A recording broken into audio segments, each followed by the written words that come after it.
और वो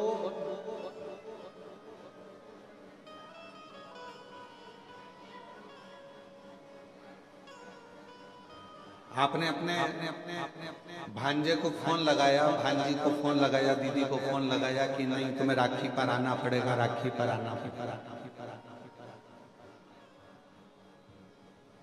फोन लगाने से पहले तुमने दीदी के आने के पहले तुमने तैयारी करी कि नहीं करी? जम के तो बोलो, करी ना?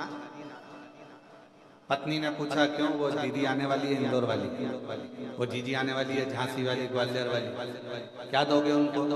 वो दतिया से आएगी, वो वहाँ भोपाल से आएगी, वो इंदौर से, उसको क्या दोगे? मैंने विचार कर लिया है, उसको 1000 रुपए का लिफाफा दे देंगे, भांजा भांजी को 500 रुपए दे देंगे, और जमात आएंगे तुमको कपड़े दिला देंगे, अपने बाजार ले जाऊंगा, जीन्स टी शर्ट दिला दूंगा, मैं उनको वस्त्र दिला।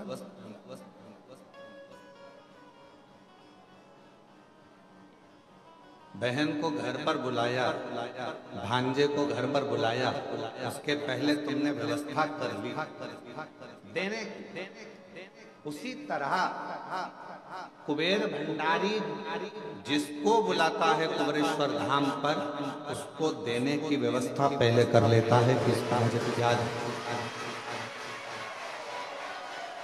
मुझे क्या प्रदान करना है, मैं क्या दूंगा इसको, क्योंकि ये मेरे यहाँ आएगी और खाली अगर चली गई तो 10 जगह जाकर कहेगी हम तो कुबेरेश्वर धाम होकर आए थे, हम तो होकर आए, तो हमें बाबा ने दिया नहीं, हमको 3 महीने में वापिस जाना था, हमको दिया नहीं, के मन में भाव।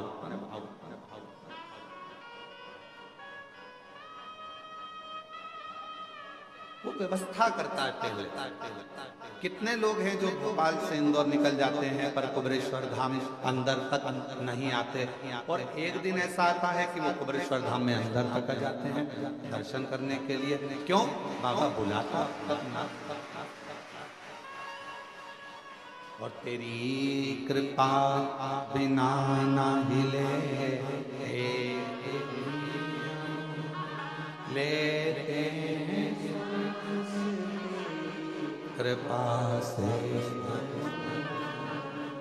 बखान क्या करूं रातों के ढेर का, चपटी भभूत में खजाना कुबेरा, हे गंगाधर मुक्ति आयो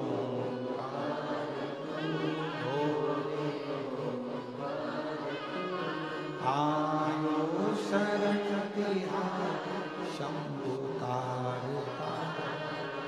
उसने व्यवस्था करी तुमको देने की, तो बाहर रोड पे से तुम अंदर उसने सारा तुमको अंदर बुलाया।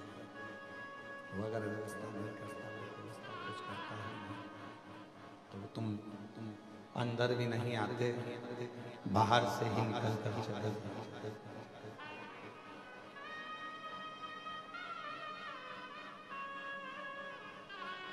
जो आया पहुँचे, बाबा का दर्शन किया, जल चढ़ाया, 108 बार श्री शिवाय नमस्तुभ्यं कहा,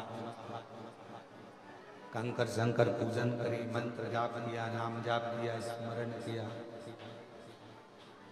तो शिव त्रिकालदर्शी कैलाशी अविनाशी भगवान शंकर करुणा क्यों ना, कृपा क्यों ना।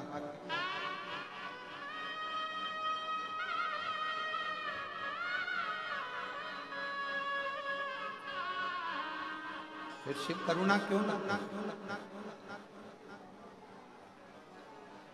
आप कहीं पर भी रहो, जहां तुम्हारी मर्जी पड़े वहां रहिए, घर में, दुकान पर, फैक्ट्री में, मकान में, सर्विस में, नौकरी में, जहां तुम्हारा मर्जी पड़े वहां रहो। कई माताएं कहती हैं, कई भाई कहते हैं कि हम मंदिर नहीं जा पाते क्योंकि हमारी कॉलोनी से मंदिर बहुत दूर है। कई लोग कहते हैं कि हमारी सोसाइटी में मंदिर नहीं है। कोई कहता है हम इतनी बड़ी सिटी में रहते हैं कि वहां मंदिर हमारे पास में रहता है। कोई कहता है कि हमारे यहाँ मंदिर तो है पर मंदिर के अंदर जाने नहीं दे।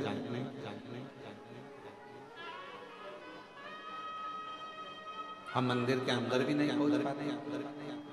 कई लोग और कई तरह की बाधाएं भी है मनुष्य के साथ। ऐसा नहीं है कि हमने आपसे कह दिया कि एक लोटा जल चढ़ाने जाओ। साउथ के कई मंदिर ऐसे हैं जिसमें प्रवेश नहीं मिलता, अंदर जाने नहीं देते। और कई जगह ऐसी है जहाँ मंदिर ही नहीं है, बहुत पास में नहीं जा पाते, बच्चे भी नहीं जाते। तो शिव महापुराण की कथा के वायव्य संहिता में एक बड़ी सुंदर बात है, बड़ा सावधानी से सुनिएगा इस चरित्र। वायव्य संहिता में श्री वेद व्यास जी वर्णन कर रहे हैं। और वायव्य संहिता के अंतर्गत वेद व्यास जी कहते हैं कि अगर तुम मंदिर तक ना जा सको, तुम शिव पर एक लोटा जल चढ़ाने के लिए अपने नजदीक के शिवालय में देवालय में ना जा सके, कोई मंदिर नजदीक नहीं है, कोई शिवालय नजदीक नहीं है, तो वायव्य संहिता में वेद व्यास जी कहते हैं कि अपने घर में यदि बेलपत्र का वृक्ष है, बेलपत्र का छोटा सा भी अगर पौधा है, तो उसमें थोड़ा भी जल आप प्रतिदिन चढ़ा रहे हो तो समझ लेना कि 12 ज्योतिर्लिंग में आप जल चढ़ा। ये वायव्य संहिता कहती है। मान लो मंदिर नजदीक में नहीं है, बीमारी बहुत ज्यादा है, तकलीफ बहुत ज्यादा है, कहा हमने कथा में सुना है कि जल चढ़ाने जाना चाहिए, तो वहां बेलपत्र का अपने गमले में छोटा सा पौधा लगा, छोटा सा, और छोटा सा पौधा लगाकर उस पौधे की परवरिश करो, जल चढ़ाओ। जब वो पौधा बड़ा हो जाए तो किसी बगीचे में जाकर कहीं शिवालय में देवालय में कहीं पर एकांत में उस पौधे को लगा।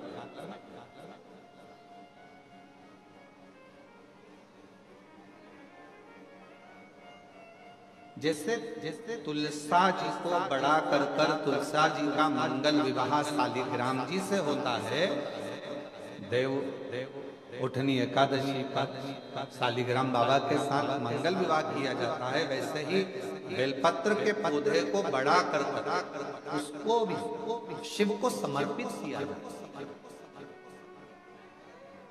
भगवान शंकर को समर्पित।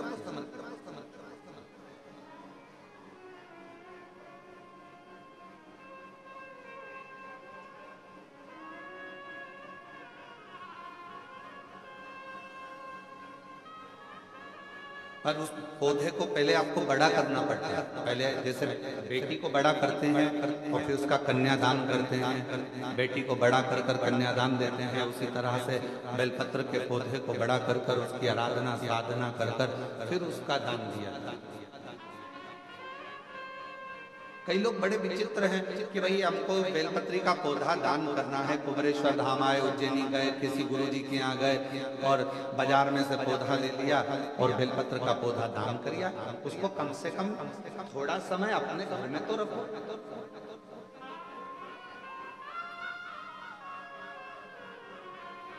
गौदान का नियम मालूम है आपको? कितना लोग जानते हैं गौदान के नियम?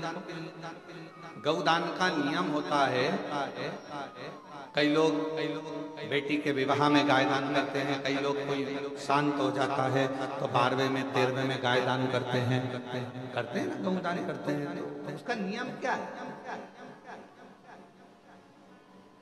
गौदान का नियम होता है कि गाय को अगर दादा परदादा के लिए दान कर रहे हो, वो चले गए, शांत हो गए, उनके 12वें में, उनके 13वें में, उनके 1 महीने के बाद अगर आप दान कर रहे हो, 12वें 13वें में दे रहे हो, या कन्यादान बेटी का कर रहे हो, उसमें गौदान कर रहे हो, या तुम्हारा मन हुआ गौदान करना है हमारे पूर्वज, तो पहले उस गाय बछड़े को अपने घर में रखकर उसकी सेवा करना पड़ेगी 1 रात्रि 2 रात्रि, उसके बाद गौदान। पहले उसकी सेवा तो करो।